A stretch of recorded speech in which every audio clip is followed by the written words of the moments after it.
it's time to sit back and relax with your favorite drink. And listen.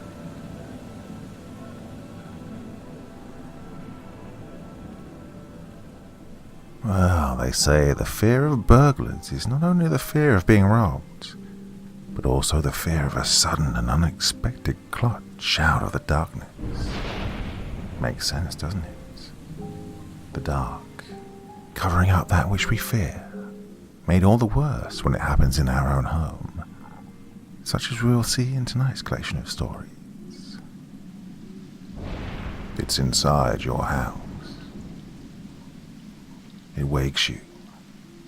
Not the moan of a withered hag or the fleeting voice of a dead man, but the low trill of wind slipping past your window, air being pressed into hushed breath.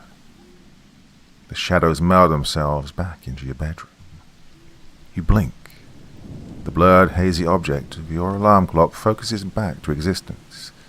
2:48 a.m., the numbers decree. You don't want to be awake. You don't even want to keep your eyes open. Yet here you are. Outside, the air stirs in utter turmoil, churning up to 50 miles an hour and beating against your home.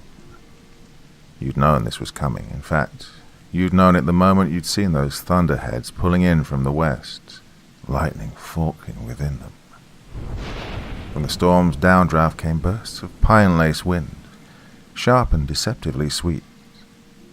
A destructive force careening from the Atlantic all the way through the barrens, that large tract of wild, unbroken wilderness. You've often seen in the distance the tall, stalky pines of its dark woods, shivering in the gales. It's been a gusty time for Jersey this year. What was it you were dreaming about, anyway? Who knows? The information is already lost to the senseless grumble of thoughts trying to piece the dream back together. Gone. Although an image of falling water still rests vividly in your mind. Your bladder sends a signal to your brain, demanding relief. Half awake, you mechanically saunter down the short hall to the bathroom. You flick the lights on, too bright. You rub away the floaters and zigzags from your eyes. You yawn as your soles scrape over the cold tiles, and then yawn again as you complete your natural business. Sweet release. You flush and lift the faucet handle to wash your hands. What's that? Your gaze flicks toward the door. You listen again. Silence, save for the occasional squeak and groan of the walls, probably from the breeze battering them outside. Whatever it was, you're too tired to care. Glass shatters. Wakefulness spikes through you now as this new sound resonates, crawling up from the dark of downstairs. You pull a sharp inhale down your throat. Your wet hands flinch soapy pellets over the countertop. Stop. Breathe. Calm yourself. It could have been anything, like a tree branch or some other debris that got swept up and propelled through the window. That's it, you tell yourself, nodding, hoping. A loud, powerful thud bangs downstairs, and hope flees. Now, muffled movement. A break-in, a burglar. Horror films you haven't seen in years slide through your mind like celluloid movie reels. Your reflection in the mirror turns goosey white, contorted with fear. The police, your thoughts propose. Call the police. Your eyes trace the room for your phone. It's still lying on your bed. There's still time. You can rush back there, barricade the door, and call the police from the closet. How long will it take them to get here? It doesn't matter. Just call them. You grip the doorknob, ready to sprint straight to your room. The dump, dump, dump on the stairs freezes your limbs. Something fast and large bounds down your hallway just beyond the door. Something so terrible, so lively that even the deepest folds of your nightmares could never recreate this moment. Vibrations roll by your toes. Feet like heavy pegs tromp up to your bedroom door. It swings open, bashing clumsily against the wall at the forced entry. You stand there, anchored to the cold tiles of the bathroom, paralyzed by the shock of it all. The short space to your room fills with thrashing sounds, bedsheets being ripped and torn asunder, the box spring squeaking and jittering violently. Your fingers, still welded to the doorknob, refuse to twist it an inch further. A few steps away, something of significant size and savagery guts your mattress, the place you'd been just moments ago. A cold wash starts at your chest and drips down to your groin. Your breathing is now terse as your heart pumps with a new and sudden weight. Your mouth is dry, your throat rubber. Focus. These are the impulses you must hold on to. The hot blood mounting up in your throat, the intensity dilating your pupils and lacing your eyes red. The lift in your gut from an absolute freefall. These things, hardwired into your system, will keep you alive tonight. The thrashing stops. A rapid cackling emerges. High scratchy sounds grow louder as they echo down the hallway, expelling from a mouth you dare not imagine. The cackles sputter into bleating, like a goat coughing up mucus. Not the sound of a burglar. Not at all. The thing moves again. Its hammer feet pound in chaotic pacing until it finally stops and settles on something. Whom, whom. A succession of bangs on the closet door. Why? Because it thinks that's where you are. But what is it exactly? Oh, you can't stay here. You need to leave before it finds you. The cords in your hand tighten over the handle. You mentally prepare to enter the hallway. In your periphery, your bleached reflection in the mirror verifies your struggle with that simple action. But still, the hope of escape eases the gritty feelings of leaving this small, safe place. You turn the knob fully now. The door opens, thankfully without a creak. You move quietly down the hall, light on the balls of your feet. The walls groan again as another draft clambers over them.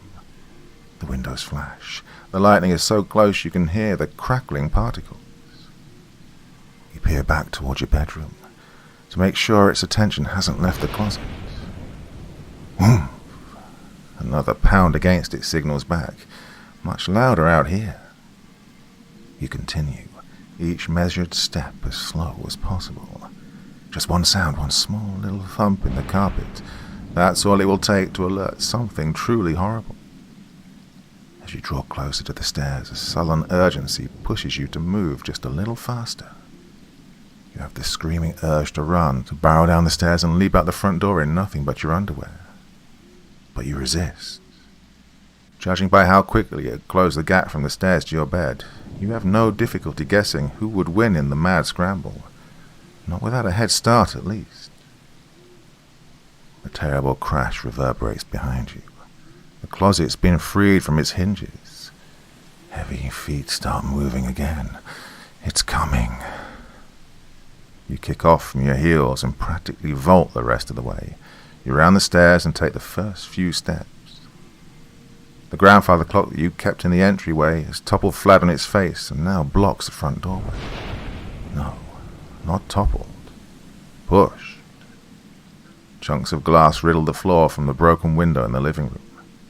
You could push the clock out of the way, open the door just enough to slide through and get out, but there's no time. Deranged chatters move down the hallway behind you. It's closing in fast. Your bare soles clap against the stairs. You reach the bottom and wind around to the living room. Pain jolts up your leg.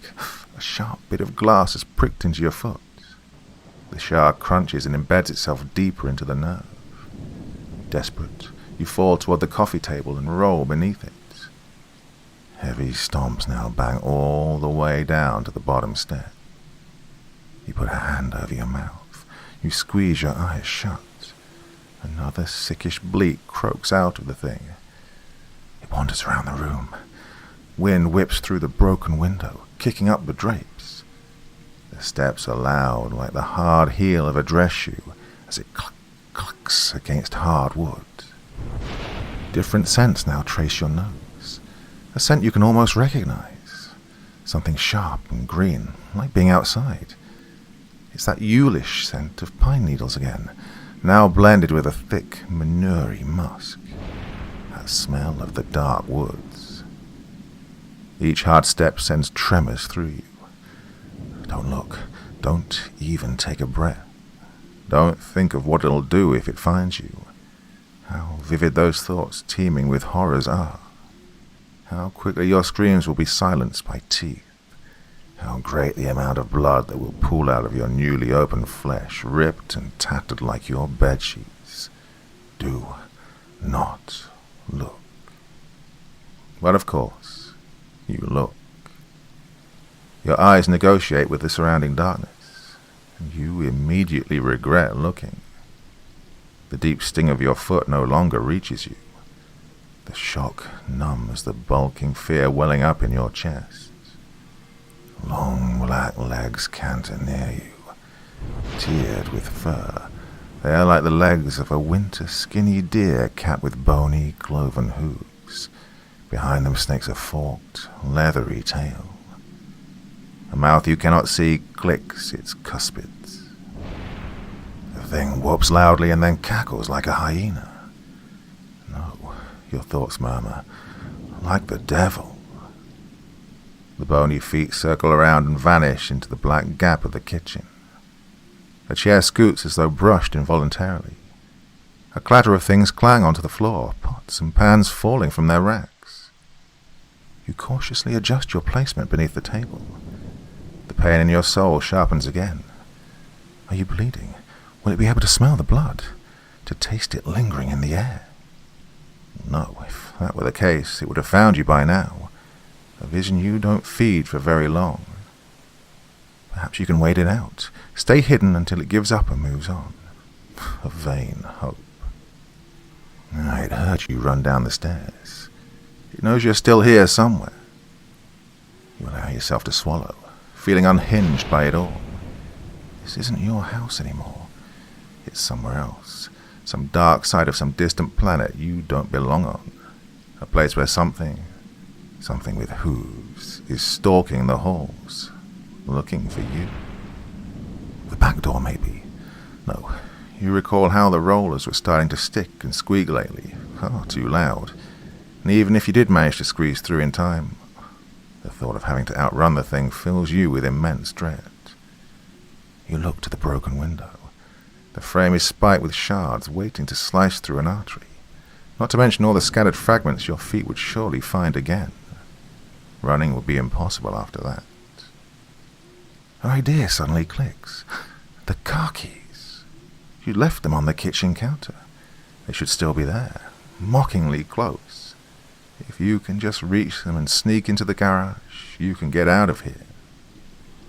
And that, you reflect, sounds like a good plan. The thing migrates from the kitchen and clucks down the hall. Its cloven feet thump down more stairs. The basement. It must think you've gone there. That'll buy you some time. Not very much, though.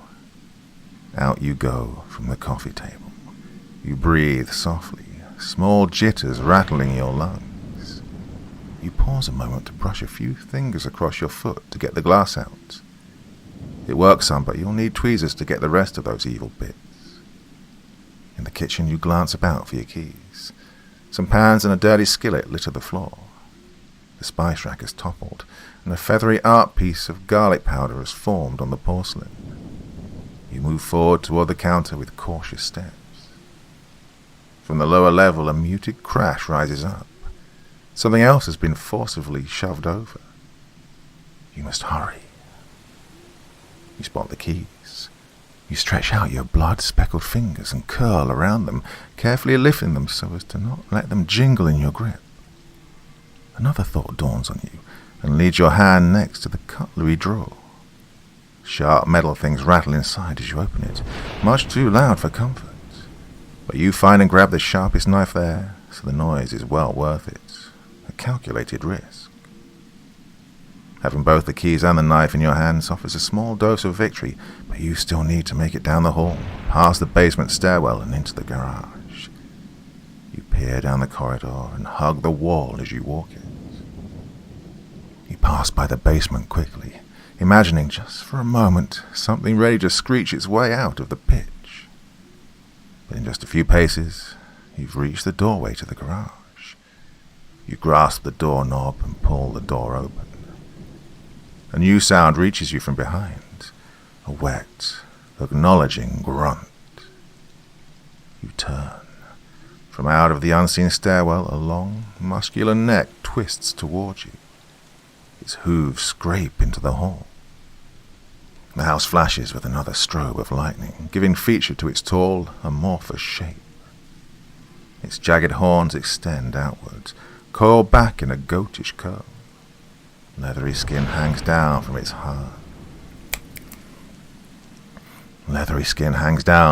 thick-haired body, hitting its backside in wrinkled folds. Eyes the color of muddy water. Eyes that have finally found you. And reaching out of the mottled fur, a skinless, horsey face composed of yellowed, still living bone. It clicks its teeth again. Sharp. Waiting. Your hand does not move from the door handle. It clenches almost as tightly as the other hand does around the knife, both trembling. The blade is no more than a paperclip compared to the thing before you, twitching its talons. One of your feet is already out the door, squeezed into the small crack of the garage, but there was never going to be a clean escape. It would never allow such a thing.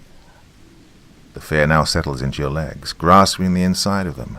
It seeps into your joints, turning them into mulch. Thoughts cease altogether. In the next instant, you force yourself to move as everything else moves in rapid order. The door pulling open, hooves beating closer, a high, shrillish cackle. You squeeze into the garage, chased by hot, bestial breath brushing up your neck and down your shoulder. You move to sweep the door closed, but 3 hellish claws slip through the gap. They hook into the thin wood, propping the entry open against their leathery skin. It moves on the other end, tugging angrily at the panel. You pull against it with every cord, every tendon burning in your forearm. You jam the keyring into your mouth while the other hand struggles to keep hold of the knife. The thing yips loudly from the other end. Its thick stench clings to your face. It's strong, and as the pressure from its grasp continues to climb, you know that it's winning. In one quick motion, you plunge the knife deep into the webbing of its talons. A horrible sound, much like the yowl of a dying cat, brays from the other side of the door. Dark crimson blood runs down the steel and drips off in red tears. The claws retract, taking the handle with them as the door finally closes. You climb inside your car, unwilling to take another breath until the keys finally find the slots. The engine rouses to life, and all the symbols on the dash light up in green and amber. You yank the gear stick into reverse, and nearly back the trunk straight into the garage door, thankfully catching yourself and clicking the opener just above your head. The door pulls open with a squeal of rollers and hinges. Even before the metal sheet comes to a stop overhead, you back out and slope down the street. Hands still shaking, you simultaneously switch the gear to drive and slam a hurt foot over the gas pedal. The car peels down the road, revving higher and higher until your house and street are out of sight completely. You look to the rear view, partially anticipating to see it back there, standing tall and upright beneath a street lamp. But there is nothing. You've done it. You've escaped. Your wide, veiny eyes find the road again, as a spasm of wind nearly knocks you off course.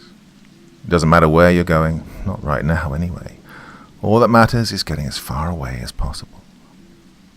A thin laugh shivers out of you, perhaps jovial, perhaps just a bit too manic. You slow down a little, finally allowing some calmness to penetrate through the panic. The wind still howls and sweeps over your vehicle, but as it quiets, a different sound rises behind it, like 2 heavy tarps flapping about. You look at the side mirrors and again at the rear view. Did you just see something? The thud sounds on the roof. you take another breath and depress the accelerator.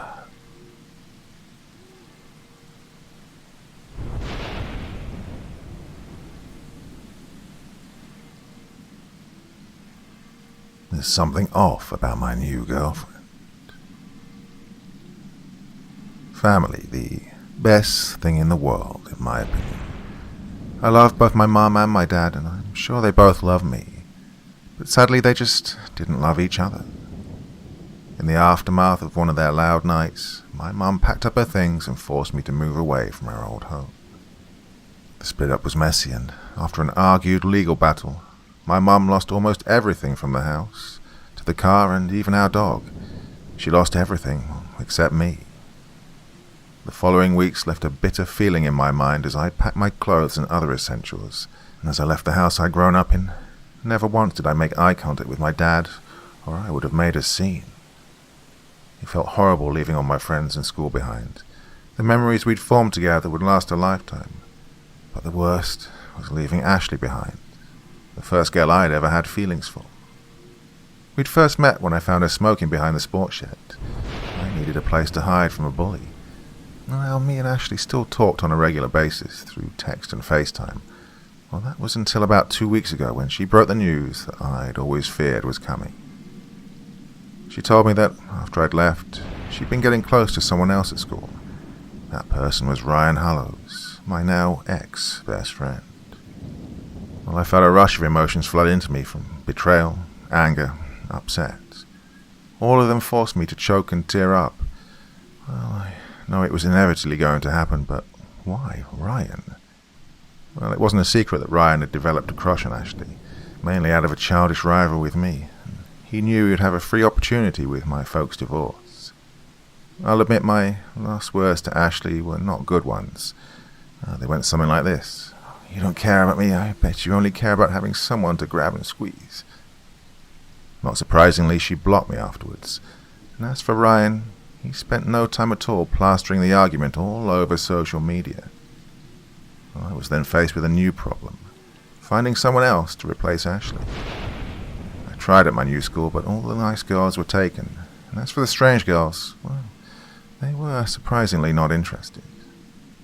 During my lunch break at school, I unintentionally bumped into a kid named Hilton, spilling my drink onto him. Not wanting to fight, I quickly ran from the dining hall and out of the school. I decided from then on, I'd leave and buy myself a fresh sandwich and a packet of crisps from the nearby co-op. I did, however, need somewhere to eat. I checked the park, but it was occupied by hoodies. My next location was at the train station, but the noise just kept on bothering me. After around 15 minutes of searching, I finally found the best place to eat. A small wooden bench that sat atop a hill overlooking the church and its cemetery. The area was nice, with a large tree hanging over the seat providing shade, and although the bench was wooden, it still felt very comfortable. I felt at ease next to the graveyard, and all the tendered graves. It made me feel like I belonged there. Crazy, I know, but I wasn't really normal. In fact, I was about as abnormal as you could get. I had a very morbid sense of humor and enjoyed the macabre. As I sat eating my sandwich, a girl who couldn't have been any older than myself crashed down onto the bench, almost uplifting it. She was crying loudly and burying her face into her hands. Her hair was dark brown in a ponytail with straggly hairs jutting out. Odder still, she had bits of what looked like dried dirt haphazardly thrown about it. Her dress was loose-fitting, black and stained, all in one with a cut-off point just at the knee. She wore black leggings underneath that were riddled with rips, some of which had been quickly but unprofessionally sewn shut. The main thing that stuck out most was her shoes, more like a sewn combination of smart shoes and boots that were caked in dried mud. I couldn't help but draw parallels to the outfit of something you would wear to a funeral. As it was just the two of us there, my mind wanted to know what was wrong. I recklessly swallowed the large chunks of sandwich in my mouth and turned to her. "Hi, are you okay?" I asked, slightly shaking in my voice. "Oh, I'm sorry, I didn't think anyone would be here. There usually isn't," said the girl from behind her hands. She seemed afraid and withdrawn at first, but slowly began to open up to me. forgot to introduce myself. I'm Aaron," I quickly added. "Oh, nice to meet you. I'm Debbie." We exchanged pleasantries for a few brief moments until the sound of the Imperial March began blaring from my phone. As soon as my ear sat next to the phone, my mum began screaming and complaining down the line. Her questions began with, "Why wasn't I at school?" And then they became more personal attacks like, "Do I want to end up like a useless pile of rubbish like my dad?" After eventually getting her to calm down, much to Debbie's amusement, my mum informed me that it was 10 minutes past 3. I looked at my watch in horror. It was indeed the time my mum had bellowed at me. Well, I profusely apologized to Debbie as I gathered all my items and made a hasty run back home. Unsurprisingly, I was suspended for the next few days for playing truant, and because the best thing for a student who skips school is to give them extra time off, well, I made the most of that time. Once my mum left for work, I set up my bed to look as if I'd not gotten out, and I slipped out the kitchen window. There was really only one place I was going to. Back to the cemetery, hoping to meet Debbie again. Well, sure enough, there she was, sat on the bench, crying as if she'd never moved. She wore the exact same clothing as yesterday. The dirty black dress, the ripped tights, and the scruffy ponytail. I sat down next to her as I'd done yesterday and asked if she was still okay. Debbie turned to me, her tears streaming down her face. "Oh, Aaron, yes, I'm fine. It's just my ex-boyfriend. He's been violent towards me, hitting me and using me to put out his cigarettes. I keep getting away, but no matter what, he always finds me." I moved up close to Debbie. "You know, if he shows up, I'll keep you safe," I said, bearing far too much confidence. Debbie smiled and placed her head on my arm. Her head was freezing, as was her entire body. Well, I know that English summers could be cold, but it was surprisingly warm today. I used my hoodie to cover Debbie as she huddled closer to me. I felt a tingle run through my body, like I'd finally met a truly special person, a feeling I thought I'd forgotten after Ashley. Well, I met up with Debbie every day of my suspension until I had to go back to school. The very fact I had to return angered me. When I arrived back at school, I wasted no time telling the closest thing I had to a friend there, Dale, all about Debbie. Now, Dale was like me, in which I mean he had also a fascination in the macabre. Dale had never known anyone named Debbie, and being that his family were local council members, he did legitimately know everyone. I even told Dale about how we'd met in the cemetery. Well, after saying this, I could see Dale had become very suspicious and excused himself. His reason was that he needed to do some investigation on a story he'd heard. As I left school and headed home, I felt as if I was being followed. Every now and then I glanced backwards, feeling as if someone was right behind me. When I got home, I found that my mum had left to go on a speed dating night. Ever since leaving my dad, she would do this from time to time and always left me home alone. Around 10 p.m, there was a knock at the door. I had just expected that it was my mum who'd been drinking after another unsuccessful time at the speed dating thing. Well, to my surprise, it was Debbie, standing in the doorway, shivering and looking half dead. I invited her in, and we got set up in my bedroom. Debbie sat down blankly and kicked off her muddy shoes, getting settled in the process. I thought I was incredibly lucky that I had a beautiful girl on my bed. As I cuddled up to her, I slowly ran my fingers through her hair, but stopped as I brushed past something that felt like a soft dint. Debbie winced but tried to hide it, as if she just had a chill. I leaned into Debbie, going for a kiss, when once again there was a loud knock at my front door. Filled with annoyance at being stopped at what was most definitely the best part of my life, I began to leave when Debbie spoke in a very frail, almost dying voice. "Please, don't go." In my mind, I was wondering who it could be now, my mum or the rest of the village. I was knocked over by Dale, who walked in frantically, trying to explain something, the words constantly spilling out of his mouth.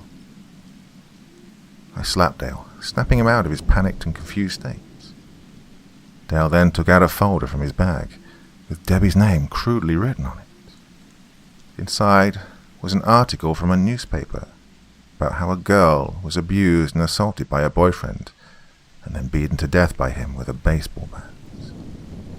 The picture underneath the article was Debbie, wearing the same black stained dress and her hair styled in the same ponytail.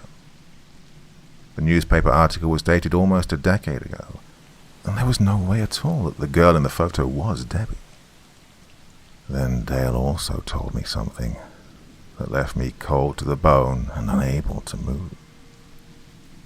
Every morning her grave would be dug up and her coffin empty.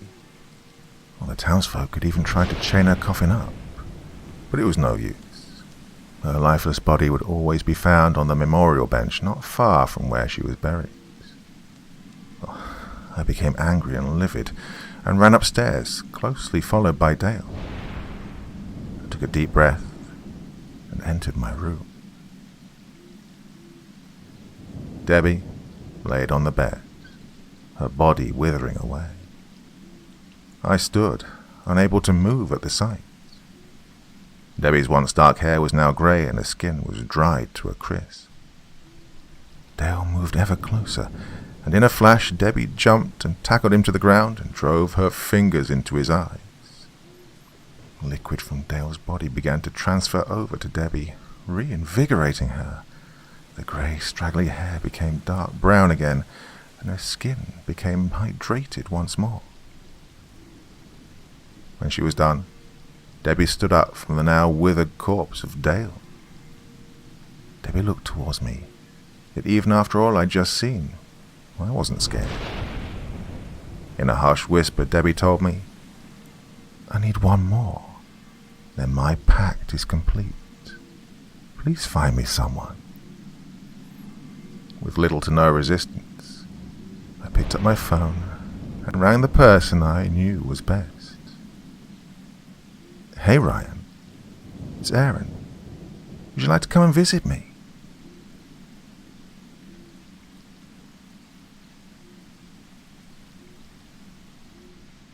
They walk among us. It's getting dark again. The dreaded fog is rolling in again. I'm cold, hungry, and, most of all, fearing for the agonizing end that will surely await me as it did for the others. They will be coming again, coming from the heavy mist itself. Ghoulish creatures with long, wispy tendrils sinisterly coiling out from their shadow-like forms. It's my punishment for what I've done. It's all my fault. Should never have chanted those damn words. I'm making my final stand here, on the porch of the cabin in the woods with my .44 Magnum revolver and this notebook with these last few pages. I'm leaving these pages behind as a warning for any unlucky soul who comes here. If you're reading this, if you don't take anything else away from this, remember these words. They walk among us. There's not much time now. The sun is only barely able to beam its light over the lake and trees. I guess I should clear my conscience while I still have the time. I'll start from the beginning. It all started last night. Me, my girlfriend Scarlett, and my best friend Trevor all went camping here in the forest. We came upon this cabin about an hour or so into our hike into the woods. We went in and unpacked our gear and set up inside. We gathered around the main area and opened up a case of beers. I wish I had one right about now. Well, the three of us got completely wasted. I'd found a book sticking out of one of the floorboards. Out of morbid curiosity, I picked it up and opened it. Even drunk, I knew this was no ordinary book. It appeared to contain ancient text. Well, I was nervous but excited. So were Scarlett and Trevor. We were into that kind of crap. So the three of us sat in a circle after lighting a few candles and chanted the text in the book. The outside sky cracked with lightning as we went on. Well, at first the three of us noticed absolutely nothing. We thought nothing had happened. Oh, how wrong we were. Only an hour later, ear-splitting shrieks were heard outside the window behind me. They sent me out first to investigate, and what I saw was them. The outside air was thick and heavy, laden with fog. so much so that I could only barely breathe. It began materializing slowly, one by one. Another inhuman shriek was let out. I ran quickly back into the house and told the others what I'd seen. Trevor went out next to see what I was talking about. Poor son of a bitch. I begged and pleaded with him not to go out there. He wouldn't heed my warnings. He went out the door and, only about a minute later, we heard yet another inhuman shriek followed by Trevor's horrified screams. I know it was a jerk thing to do, but Scarlett and I could only stand inside while Trevor's screams were heard trailing off. I hate to even imagine what end met him. I only hope that he didn't suffer, unlike my poor Scarlett. Scarlett started screaming. I ran my arms around her to try and calm her down. She was way too freaked out, pushing me away and running out of the cabin. I quickly bolted out in pursuit of her.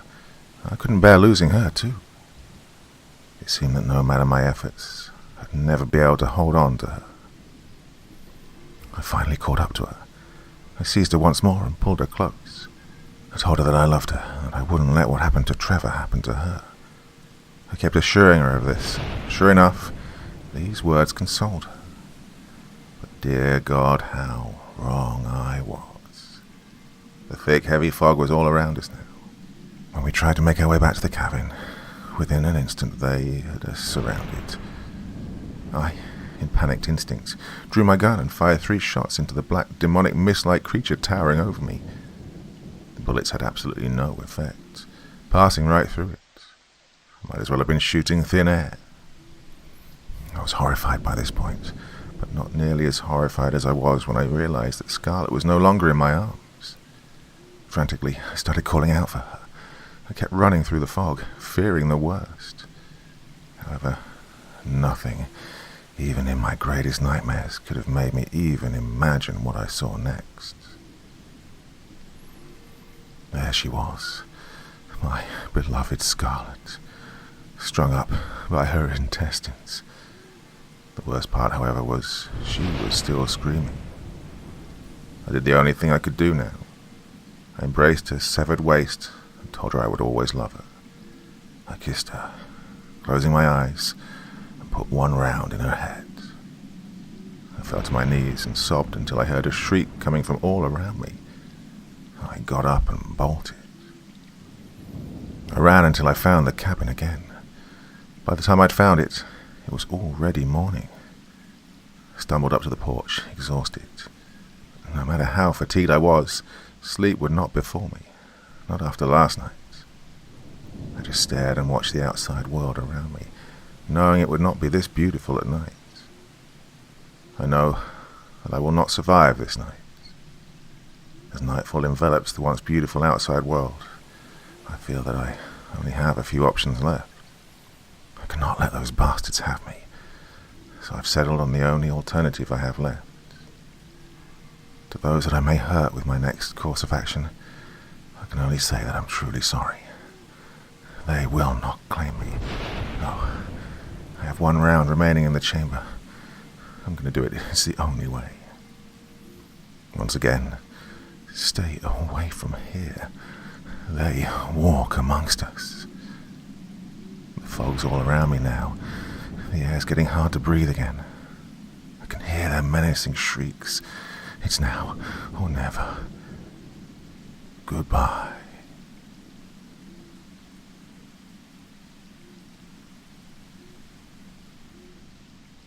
Something watch it.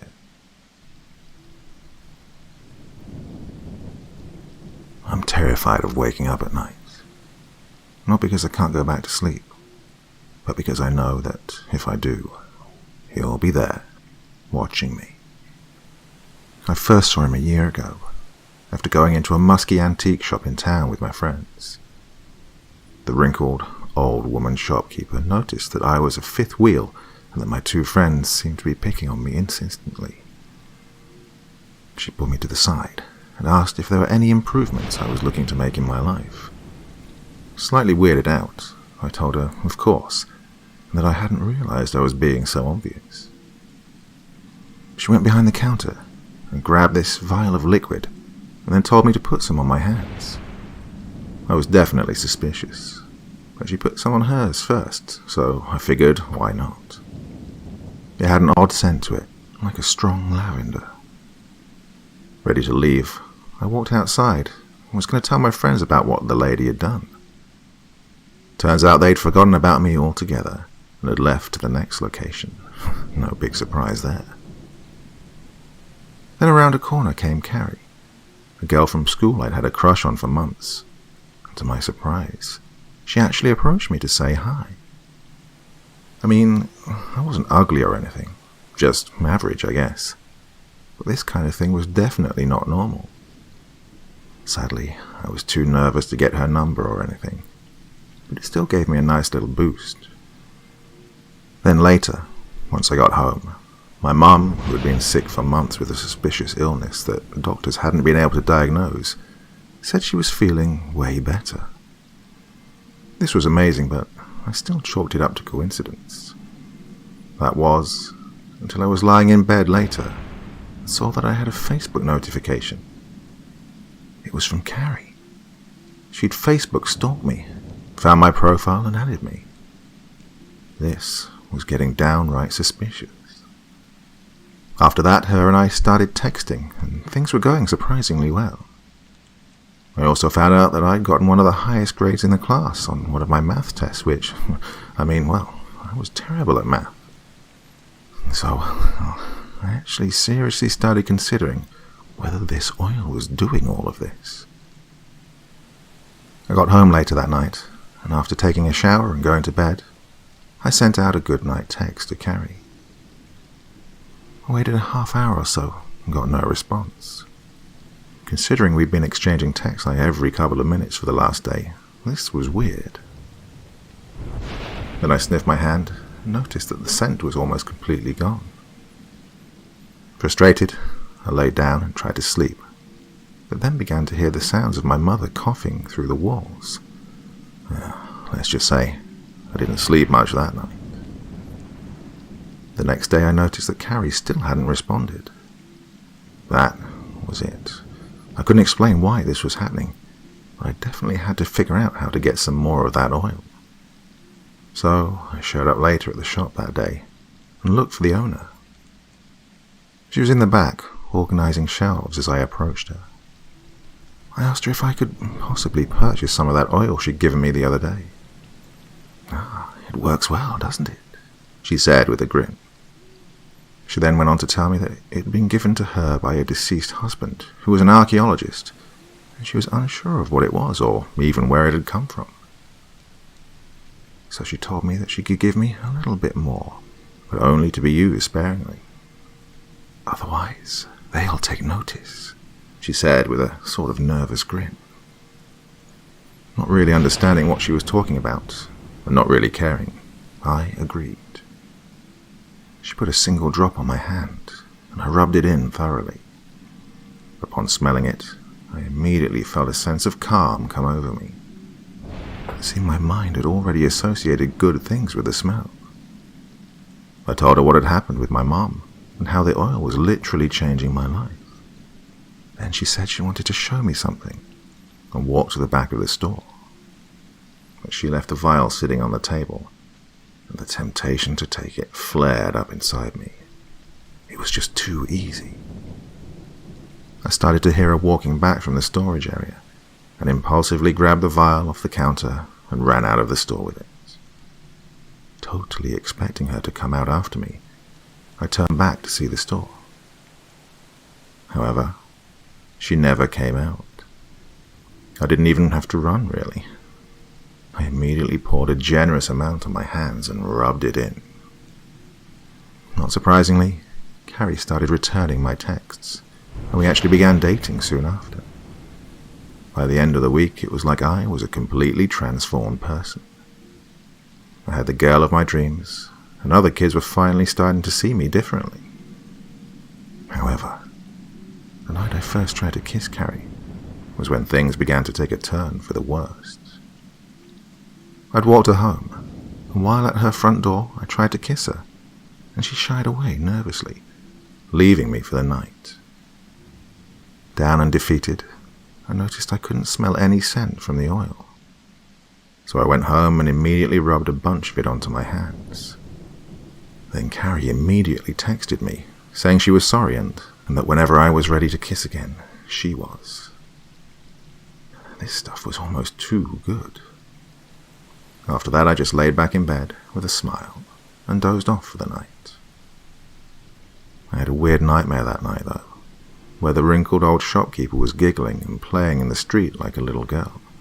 Then she looked at me and started laughing hysterically, laughing until she cried even.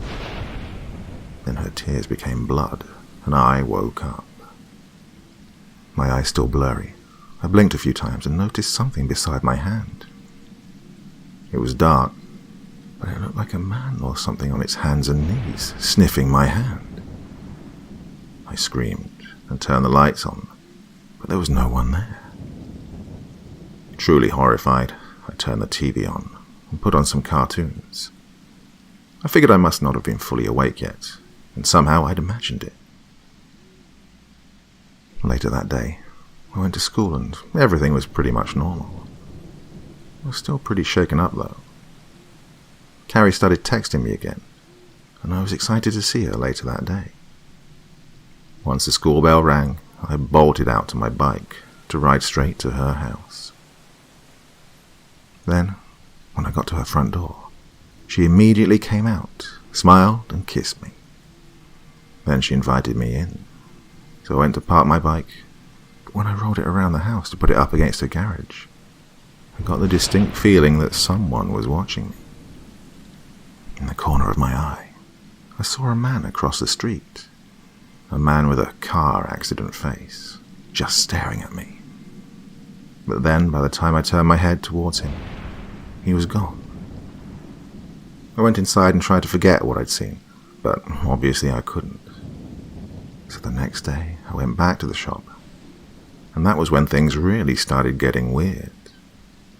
The shop was closed, permanently. I got a cell phone number off Google and called the number for it. And much to my surprise, the shopkeeper actually answered. I began to apologize furiously. I told her that I would give her back the oil. The next sound I heard over the phone sent chills down my spine. She started laughing. "You've seen him, haven't you?" Too scared to respond, I just stood there on the phone. "They've taken an interest in you." "What do you mean?" I asked fearfully. "It seems they can improve your life, because they want a better story. But you must entertain them. At least, that's what my husband thought."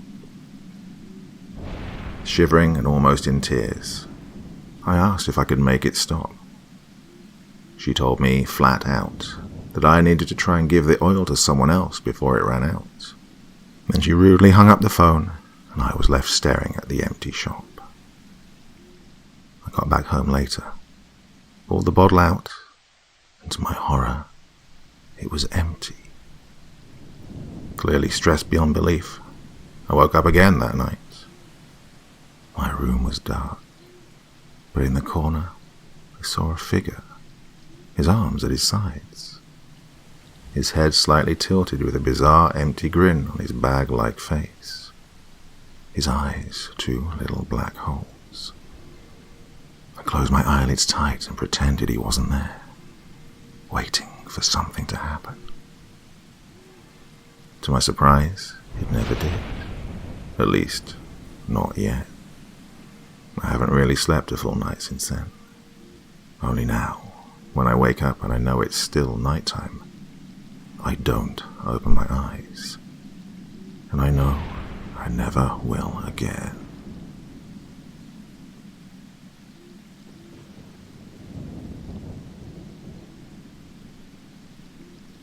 First the door, then the light.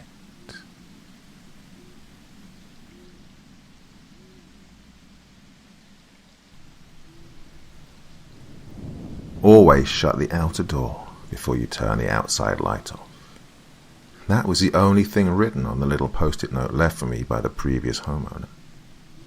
I didn't think much of it at the time I discovered it. I was busy moving into my first home, had tons of boxes I still needed to move from the U-Haul into the house, and I couldn't be bothered to keep track of a scribbled-on piece of paper left on the kitchen counter. The last few months before the move had been a bit of a whirlwind for me. At 26, I'd just published my first novel, and it was actually selling pretty well. With money coming into my bank account in large amounts, I decided that it was time to move out of my one-bedroom apartment and find myself an actual house. I also decided it was time to move out of the overcrowded city and give myself some space to breathe. So, I began to search for some property out in the country. It took a little while, but I eventually found the house. Not too big, not too small. It was just off a county road that led deep into farmlands. There were neighbours, but their driveways were about a 5-minute walk from mine. Not too far, but not too close either. The price of the place was very reasonable as well, far lower than what I'd expected. This raised some suspicions in my mind, but after numerous inspections and walkthroughs turned up nothing wrong with not only the house but the property in general, I just thought I'd gotten extremely lucky and bought the place soon after the last walkthrough. Now, the really great thing about the house was that even though it was somewhat removed from civilization, it still had plenty of decent creature comforts. It was a newer house, so electricity and plumbing weren't a problem. There is decent cell service, and the previous owners did some renovations to give the place a more rustic look. There are woods surrounding my house, but the tree line is a fair distance off, so I can observe nature without worrying that a storm will have nature come crashing through my windows. There are wild animals like coyotes and bears nearby, but I picked up a Remington 870 shotgun before I moved, and my wonderful companion Shadow, an almost pure black border collie, has always let me know when there were visitors, both welcome and not, to our abode. Shadow took to our new home like a fish to water. She loved to sniff around at all the new smells of the outdoors, chase squirrels, and explore with me through the many pines, oaks, and ashes that littered the woods behind us. We moved in during May, and the summer was an absolutely fantastic one. Friends came over, barbecues were had, many nights were spent stargazing. But then fall came. The trees changed colours, the warmth drained from the air, and the troubles began to appear. Shadow is very routine-oriented. Always has to have breakfast at a certain time, a walk at a certain time, and has to be let outside to do her business at a certain time. It was one night in early September that I noticed something weird that she was doing. During the summer, when she was let out into the backyard at night, she would wander past where the back porch light would illuminate, nose to the ground. I never had a problem with this because she always came back when I called. And yet, one night, I noticed that when she was let out, she wandered to the edge of the illumination and came to an abrupt stop. I couldn't see too clearly, but I did see her posture shift into one of aggression.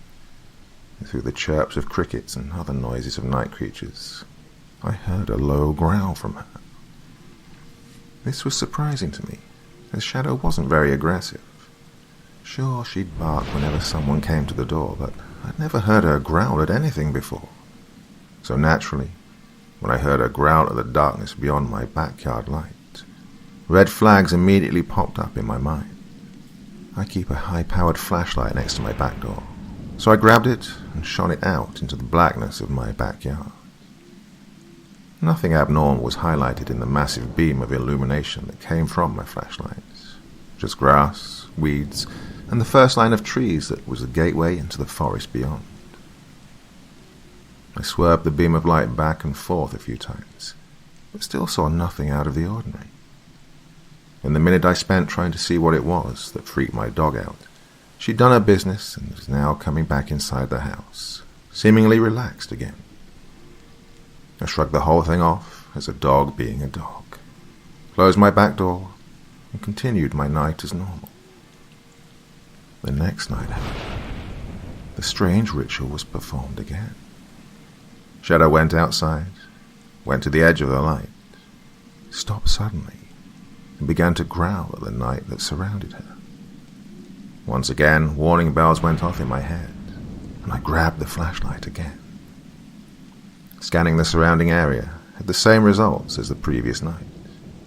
But seeing Shadow relax again within a minute and do her business, well, I thought it was just an animal scent from far away that Shadow could smell, but I couldn't. These nightly incidents did not stop, however, and after a week, I figured it was something Shadow had just started doing. I didn't pay it any mind whatsoever. Well, that came to an end on a night that a new moon was in place.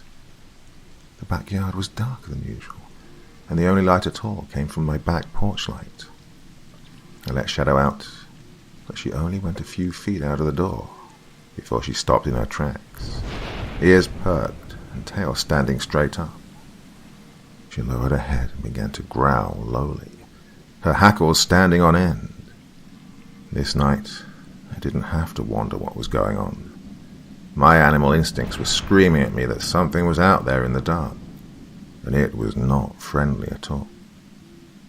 Worst of all, I had the feeling that whatever creature lurked about in the abyss, it was watching us. Only a few seconds after I'd opened the door, I reached over and grabbed my flashlight, turning it on quickly and wildly swinging the beam of light through the murk. As the light crossed the tree line, I distinctly heard the sound of something scampering back into the woods before my light could reveal what it was. With the absence of whatever that thing was, my lizard brain calmed down, and I even saw Shadow ease up a bit, though she still went to the bathroom near the house and wasted no time coming back inside. I, however, stood still in the doorway, waiting to see if I could hear any sign of our unwelcome visitor coming back. After a few minutes of crickets chirping, nightbirds calling, and my nerves still being relaxed, I closed the door, shut off the light, and went to bed. Things were calm for the next 2 weeks. Shadow didn't get tense anymore going outside at night, and I was assured our troubles with whatever was out there were over. I even began to hang out in the backyard at night, with the back porch light off, so I could look up at the stars without any light pollution. That came to an abrupt end one cloudy, cold October night. Even though it was cloudy enough to cover both the moon and the stars, I was stubborn and decided to stick it out and wait for the clouds to dissipate.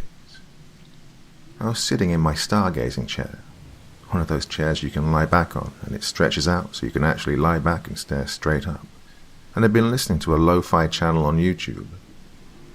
I didn't have the most comfortable headphones in, so after a while I decided to give my ears a break and took them off. Silence greeted me, utter and complete. None of the nighttime noises I'd gotten used to were in the air, only the sound of me breathing and my own heart beating. In moments, my fight-or-flight instinct kicked into gear. I knew that nature shouldn't be this quiet, and the instinctual terror I'd felt weeks ago came rushing back into me with double the intensity. I scrambled out of my chair, disconnecting my headphones from my phone in my graceless tumble backwards, and was booking it for my back door.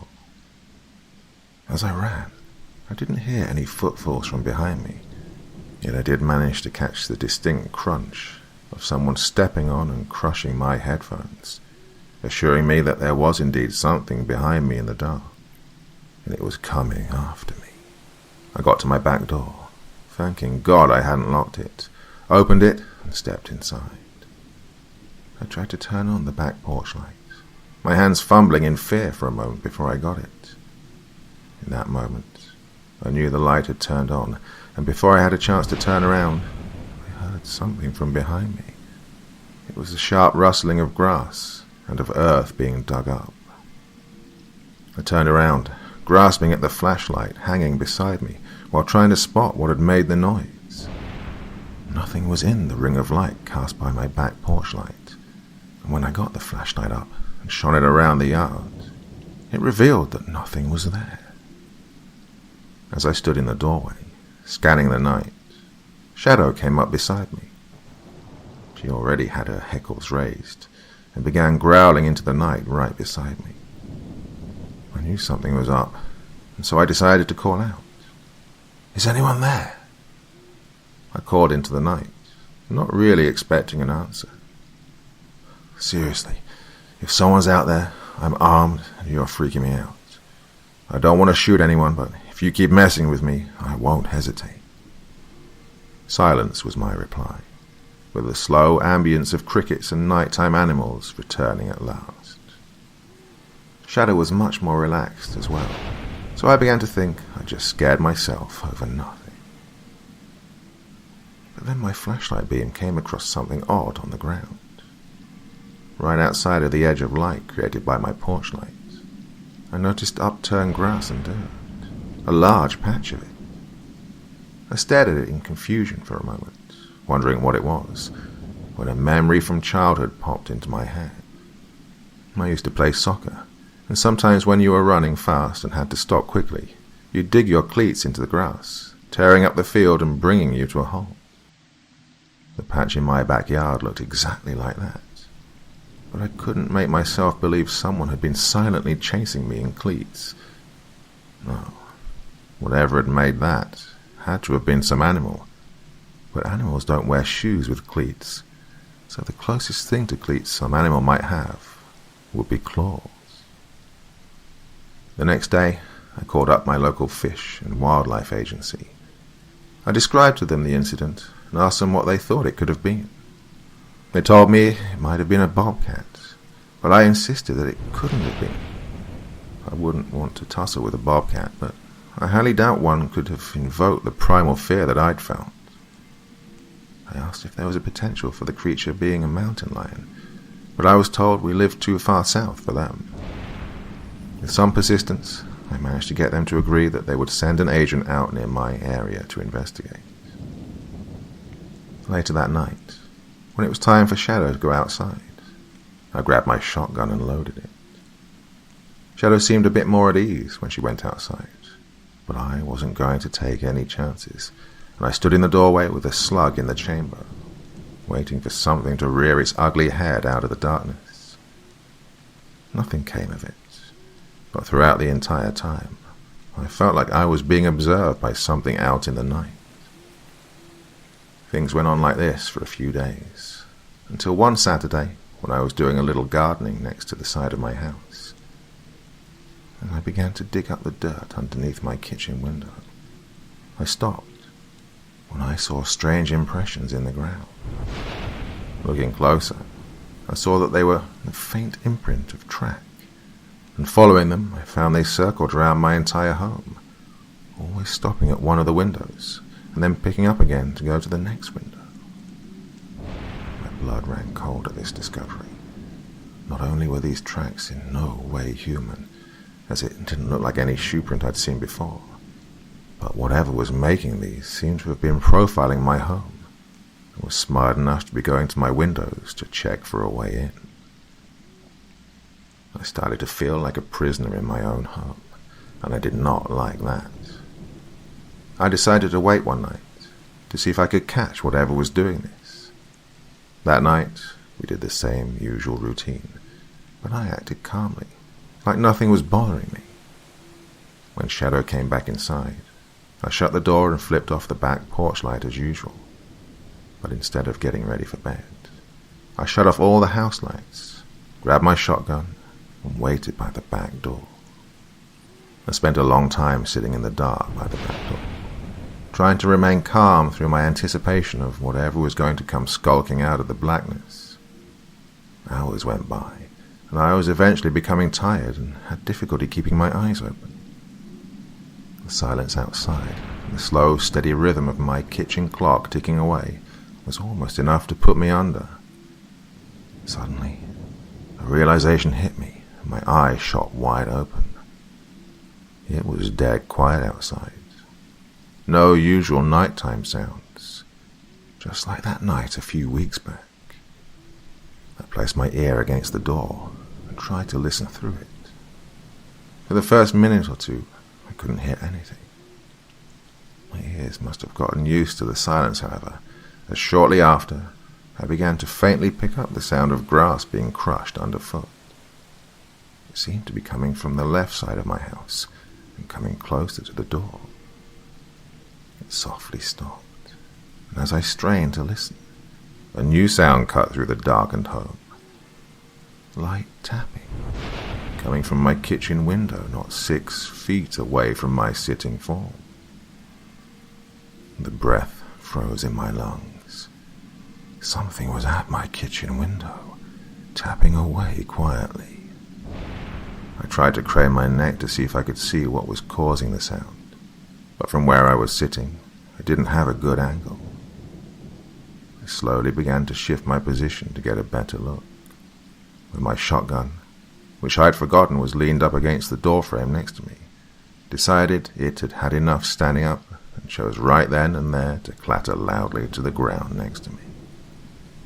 The tapping at the window immediately stopped, and I cursed myself and the firearm internally for being in the situation I was in now. I pressed my ear to the door again, but heard no noises coming from outside.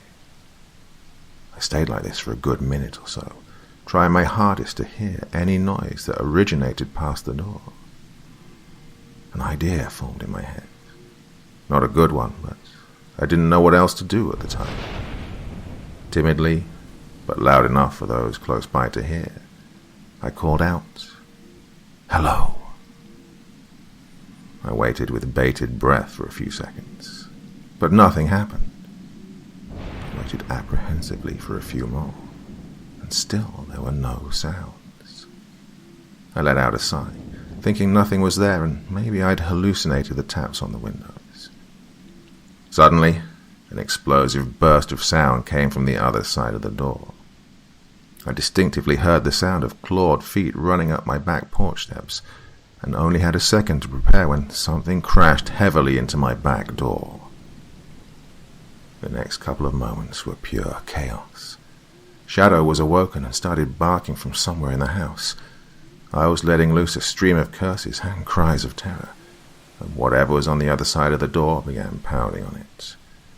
Through its banging, I distinctly remember hearing whatever was on the other side making a guttural growl that seemed to be a cross between a snake's hiss and a cat's aggressive yowl. In my panic, I grabbed my shotgun, got to my feet, pointing the gun at the door and crying out, "Stop it! Go away!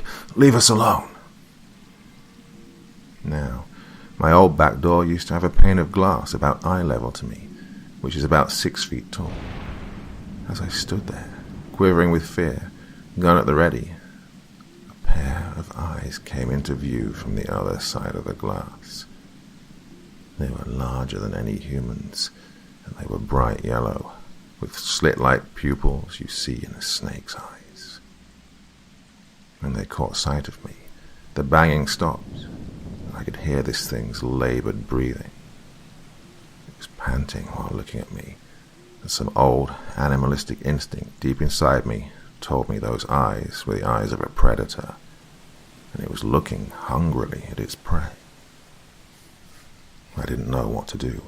I was frozen with fear. Part of me wanted to shoot at the thing, but I didn't want to damage the only barrier that stood between this creature and me. I then realized Shadow's barking was a lot louder, and looking to my side, I saw she stood next to me, barking, growling, and baring her teeth at the thing behind the door. Looking back up, I saw the yellow eyes shift downward to look at Shadow, and the guttural growl again came through the door.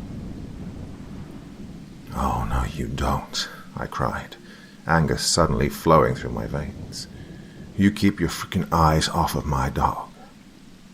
No way was I going to let this thing that dragged itself from the darkened woods lay one clawed finger on my fur baby. I rushed to the door, turning on the porch light to get a better shot before going for the door lock with my other free hand, steeling myself to blast the bastard and fight to the death to keep my baby girl safe. It turns out I didn't have to. For the moment the porch light turned on, the eyes disappeared from the pane of glass, and I heard the most tormented and fearful howl I've ever heard from man or beast. I could hear the scraping of claws against my wooden deck, as whatever hellspawn that stood at the threshold of my house scrambled to get out of the light and run back to the safety of dark night.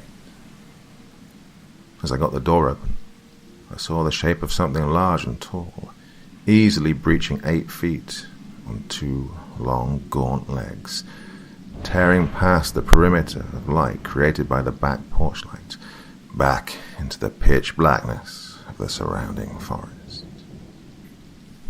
I didn't sleep that night, instead choosing to drink coffee with my shotgun in my hand until the sun rose.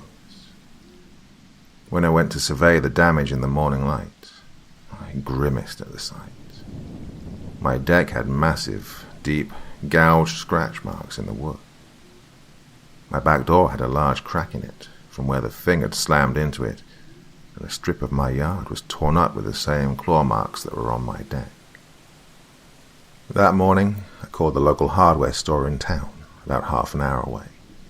I explained the situation, leaving out that a monster had attacked, and saying instead that a deer had crashed into my door. And I asked if it was possible if they could get a heavy wooden door to replace mine, and if they could install it the same day. They referred me to a good contractor, who I called, and he said he could get it done today, especially after I told him I'd double his rate if he got it done. As I sat at my kitchen table, still shaken from the previous night's events, wondering what I was going to do tonight, I noticed a corner of a piece of paper sticking out from under the fridge.